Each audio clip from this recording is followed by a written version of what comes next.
अधूरी ख्वाहिश पार्ट 3। वो आंटी भी बहुत खूबसूरत थी।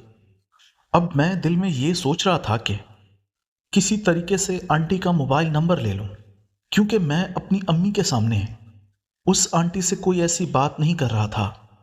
और फिर एकदम मेरे दिमाग में एक तरकीब आई। मैंने अपना मोबाइल अपने सामान में छुपा दिया, क्योंकि मेरी अम्मी के पास तो मोबाइल नहीं था। फिर मैंने मोबाइल गुम होने का नाटक किया। मैंने कहा, अम्मी मेरा मोबाइल नहीं मिल रहा, पता नहीं कहाँ है। पहले तो मैं इधर से उधर ढूंढता रहा। फिर मैंने अम्मी को कहा, अम्मी आप उस सामने वाली आंटी से मोबाइल मांगे, मैं अपने मोबाइल पे फ़ोन करके चेक करता हूँ कि मेरा फ़ोन कहाँ है।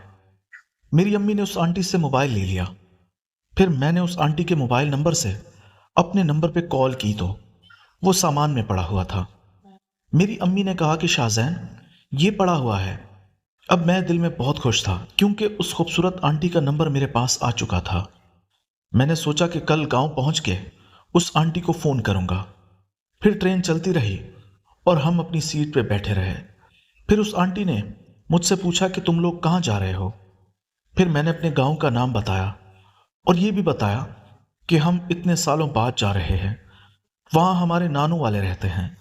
तो वो आंटी कहने लगी कि कराची तुम लोगों का अपना घर है।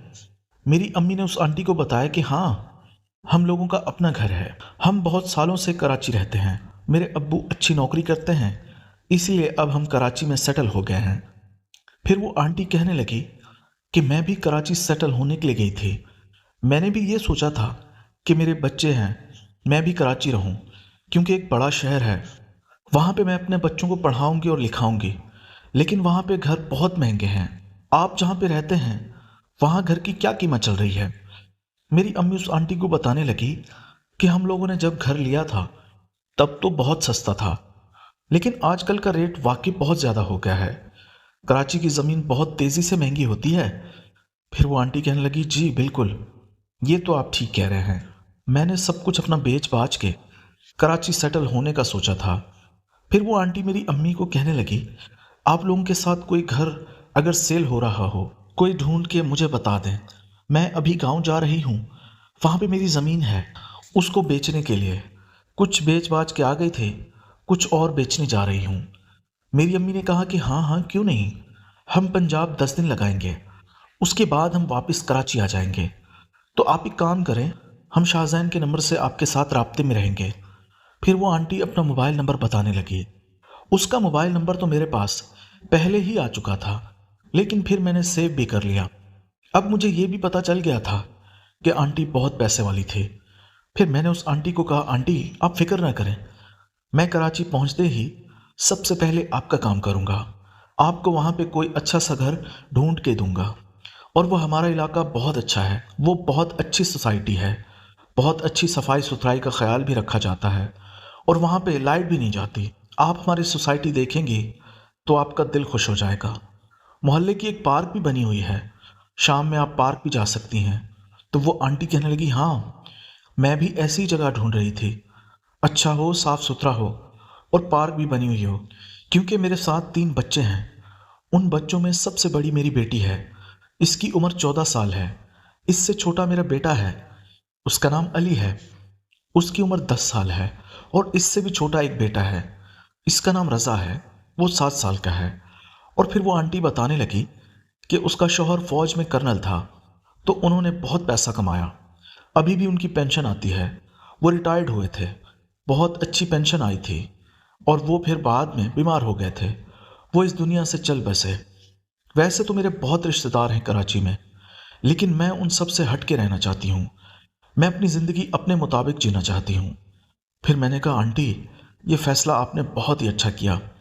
रिश्तेदार वैसे तो कोई काम नहीं आते, लेकिन रोक टोक ऐसे करते हैं जैसे वो घर के मालिक हों। फिर वो आंटी कहने लगी, हाँ इसी वजह से मैं गांव से कराची जा रही थी, क्योंकि यहाँ पे मेरे देवर हैं, वो मुझ पर बहुत रोक टोक करते हैं। लेकिन मैं आज़ाद ख्याल की खातून हूँ, मैं अपनी ज़िंदगी अपने हिसाब से जीना चाहती हूँ।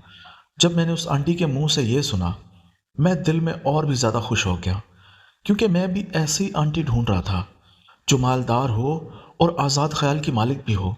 आंटी जब मुझसे बातें कर रही थी, मुझे ये अंदाज़ा हो रहा था कि वो आंटी मुझ में दिलचस्पी ले रही थी। वो नजरें चुरा चुरा के मुझे देख रही थी। मेरी हौसला अफजाई और बढ़ रही थी। काफी देर मैं उस आंटी से बातें करता रहा। फिर मेरी अम्मी ने मेरी कमर में कोनी मारी के, बस करो, अब आंटी से बात ना करो। शायद मेरी अम्मा को अब जलन हो रही थी और वो भी उस आंटी की नज़रों को पहचान चुकी थी। इस तरह सुबह हम अपने गांव पहुंच गए तो मेरा मामू गाड़ी लेकर ट्रेन स्टेशन पहुंचा हुआ था। फिर मेरी अम्मी ने कहा कि अपने मामू को फ़ोन करो, वो यहीं कहीं होंगे। फिर मैंने अपने मामू को फ़ोन किया। उसने बताया कि वो फलां जगह पे है। मैं और मेरी अम्मी मेरे मामू के पास गए और हमने उस आंटी को अलविदा कहा।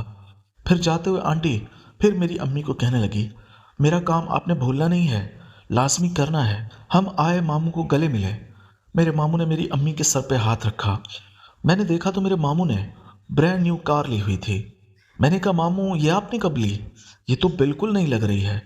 फिर मेरे मामू ने बताया कि अभी 1 महीना पहले ही तो ली थी। मैंने बताया था तुम्हारी अम्मा को। फिर मेरी अम्मी कहने लगी, हाँ हाँ, तुम्हारे मामू ने बताया था। मेरे मामू की भी नौकरी में तरक्की हो गई थी। जब मैं नानी के घर पहुंचा तो वो घर भी बहुत अच्छा बना हुआ था। नीचे टाइल मार्बल रंग रोगन बहुत अच्छा बना हुआ था। नानी को गले मिला और मामू की बीवी आई, उसको भी सलाम किया। मेरे कज़न भी। मेरी नानी ने हम लोगों के लिए बहुत अच्छा नाश्ता बनाया हुआ था। मक्खन लस्सी था, गांव में जो होता है। हमने नाश्ता किया और फिर मेरी नानी ने कहा कि जाओ तुम लोग रेस्ट कर लो, पूरी रात के थके हुए हो, फिर हम बातें करते हैं। मैंने कहा, ठीक है नानी। मैं कमरे में रेस्ट करने के लिए जा रहा था तो मुझे कमरा मिल नहीं रहा था। फिर नानी ने आवाज़ दी, रिमशा, अपने कज़न को उसके कमरे का रास्ता दिखा। जब मैं आखिरी दफ़ा आया था तो रिमशा बहुत छोटी थी। रिमशा मेरे मामू की बेटी थी।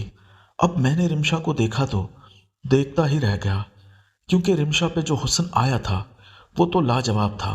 क्या उसके गुब्बारे बड़े हुए थे। फिर रिमशा ने कहा, शहज़ैन भाई मेरे पीछे पीछे आए। फिर मैंने दिल में सोचा कि रिमशा का काम तो ज़रूर उतारूंगा, अपनी अम्मी का और अपनी मामी का भी। फिर रिमशा मुझे कहने लगी, तुम कराची रहते हो, मुझे कराची के लोग बहुत अच्छे लगते हैं क्योंकि वो पढ़े लिखे होते हैं, तमीज़दार होते हैं। यहाँ गांव में आवारा लड़के होते हैं, पढ़े लिखे भी नहीं होते और आवार गर्दी करते हैं। देखो तुमने कितने अच्छे कपड़े पहने हुए हैं। मैंने पैंट शर्ट पहनी हुई थी और मुझे यही कपड़े अच्छे लगते थे। मुझे गांव की निस्बत शहर बहुत अच्छा लगता था। तो मैंने कहा, रिमशा इसमें क्या बड़ी बात है, इस दफ़ा तुम भी हमारे साथ कराची चले चलना। फिर रिमशा कहने लगी, हाँ मैं अब्बू से बात करूँगी। मैंने देखा तो रिमशा भी मुझसे अट्रैक्ट हो रही थी। असल में मेरी पर्सनैलिटी दिखने में बहुत ही अच्छी थी। रंग मेरा बिल्कुल गोरा चिट्टा था, सीना चौड़ा था, बॉडी मेरी बहुत अच्छी खूबसूरत थी। सबको ऐसे लगता था जैसे मैं जिम करता हूँ, इसीलिए जो भी मैं पहनता था वो मुझ पे सूट भी करता था। खैर इतने में कमरा भी आ गया। मैंने देखा तो कमरा बहुत साफ सुथरा बना हुआ था। मुझे रिमशा कहने लगी, शाहजैन भाई ये मैंने ही आपके लिए साफ़ किया है। मैंने कहा, शुक्रिया। फिर वो मुझे कहने लगी, ये तुम्हारा कमरा है और ये बराबर में तुम्हारी अम्मी का है। मैं तो और भी परेशान हो गया क्योंकि अम्मी तो ये कहकर आई थी कि वहाँ पे हमें एक ही कमरा मिलेगा, लेकिन यहाँ तो उन लोगों ने अलग अलग बनाया हुआ था। मैंने कहा, चलो बाद में अम्मी से बात करूँगा। फिर मैं चला गया रेस्ट करने। अब मैं बेड पे सोया तो पंखा चल रहा था। हल्की हल्की ठंडी हवा लग रही थी।